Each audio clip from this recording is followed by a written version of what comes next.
All right, today we're jumping into this incredible story of political survival. It's basically a masterclass that comes right out of the chaos of a civil war.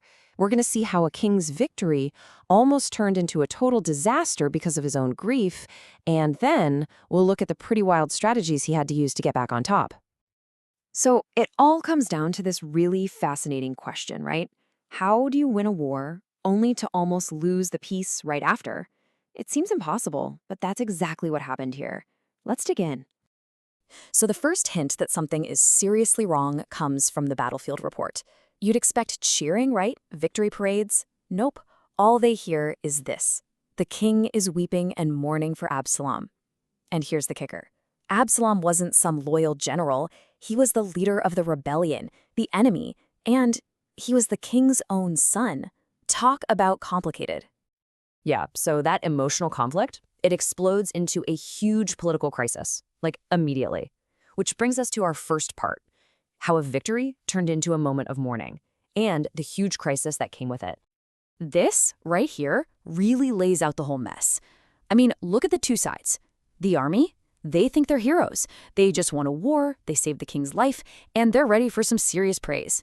But then you have the king's reality. He's hiding his face, mourning the enemy. Can you imagine? Their victory suddenly feels shameful. They're literally sneaking back into the city like they lost. This is way more than just a family tragedy. It's a full-blown political nightmare. So with the whole kingdom about to fall apart again, David's top general, Joab, has had enough. He storms in and just lays it all out, brutally honest. He tells the king, "You love those who hate you and hate those who love you." I mean, wow. Joab is spelling it out. Your grief looks like a massive betrayal to the very soldiers who just saved your skin. And that's the ultimatum right there. Joab basically says, you have a choice. Be a grieving father, wallow in your loss, and guess what? By morning, you won't have an army left. Or you can step up, put on the crown, and act like the king we need. The entire kingdom is literally hanging in the balance. Okay, so that warning, it worked. It was the wake-up call David needed. He snaps out of it and shifts from grief to action. And that brings us to our next part, the king's political pivot. This is where he turns personal tragedy into a brilliant grand strategy. David's comeback plan is just genius. It's a two-pronged attack. First, he lays a classic guilt trip on his own tribe, Judah, basically saying, "Hey, you're my family. Why are you dragging your feet bringing me back?" But it's his next move that is absolutely audacious. He goes to Amasa, the guy who is literally the commander of the rebel army, and offers him the top job in his army, for life. It's an insane gamble, right? Win over your enemies by giving them power. High risk, for sure, but maybe high reward. Okay, so the plan is in motion. David makes his way to the Jordan River, which is a really symbolic spot. And this is where things get interesting. We're calling this section Reckoning at the River, because he has 3 encounters here that are basically huge tests of his ability to be king again. First up, a real ghost from his past shows up, a guy named Shimei. This is the same dude who was cursing David and throwing rocks at him when he was on the run. Now that David's back in power, well, Shimei is on his knees begging, "Please, don't hold this against me. I know I messed up." And his generals are like, "Execute him now. It's treason, plain and simple." But David, he makes a really smart political calculation. He shuts them down and publicly tells Shimei, "You shall not die." He's sending a message to everyone. My comeback isn't about revenge. It's about mercy. He's playing the long game here.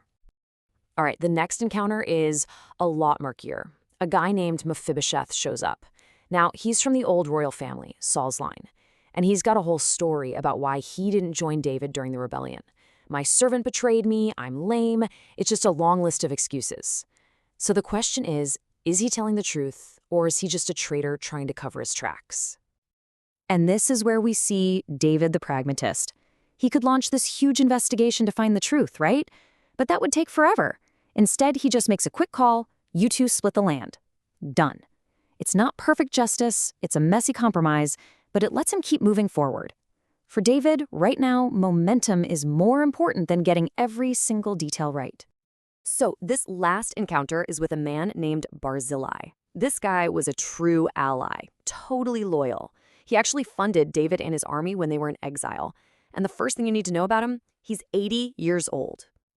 David, of course, wants to reward this guy. He offers him a place of honor in his court in Jerusalem. But Barzillai, being 80, just says, thanks, but no thanks. I'm too old to enjoy all that. Just let me go home to die in my own town. And then he suggests David give the reward to his servant instead. David agrees, and by doing that, he shows he gets it. True loyalty isn't about big, fancy rewards. It's about respect. So David has totally nailed his return, right? He's shown mercy, he's been pragmatic, he's been graceful. But as you know, in politics, solving one problem has a funny way of creating a brand new one. And that leads us to our final section, a fragile peace. So remember that first move David made, appealing to his own tribe, Judah, to come get him? Well, the other 10 tribes of Israel, they noticed, and they are not happy about it. They're basically shouting, hey, why did our brothers from Judah get to steal the king away? They feel totally cut out of the whole process. And this right here shows you the dangerous new crack forming in the kingdom. David's strategy, which worked so well in the short term, has totally backfired. He played favorites with his own tribe, Judah, and now the other 10 tribes feel like they've been left out in the cold. The whole argument really boils down to this. What gives you a greater claim to the king? Is it blood or is it numbers? Judah is arguing, hey, the king is our relative, but the rest of Israel comes back with, yeah, well, we have 10 shares in the king. We're the majority. So David's brilliant move to get himself home has just created this massive long-term division in the very nation he was trying to put back together. So at the end of the day, David is back on the throne, but the ground underneath him is shaky, to say the least. The kingdom is technically reunited, but it's a nation that's deeply divided. And these new cracks, they're going to cause problems for a long, long time.